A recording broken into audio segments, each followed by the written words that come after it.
Cada ako ka valiente para hopate ki patuloy patupatli ko rin. Kung tuwa ka no tanto anao, mabata din ay tumafali ko tote ko sa ilongan hinakoin. Kau bakay na ihe itamo to ay fae, leha to nga. Ako mo yung masiba mima. Dati kami ay kamasi ko para may lagi. Pero pagkakao ni kapin, nemo duha kay nakagawa ko to pe family. O kung to itin ni mama o kung siya ni kapal. Kaya ako ni o hay Amerika pa ko para to lang yaw labi agero. Nemo masiba tu o para ko forma. O fae o mata si kan tu.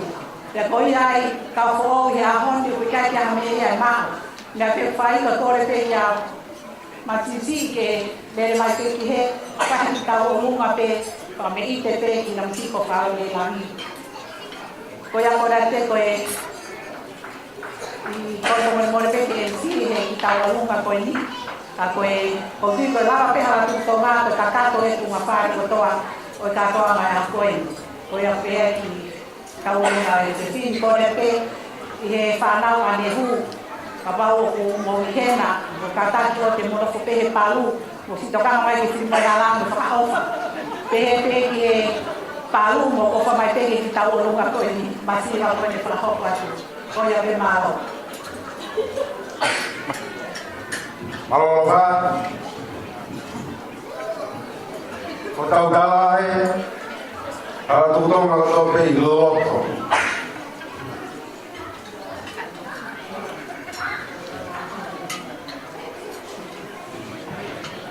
Maaf ya, ben tunggu mai.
Olo pe mo ea. Tu te ku. Perché te ya tauru. Andiamo via. Porque la mea, ai mo ka ku fai sta.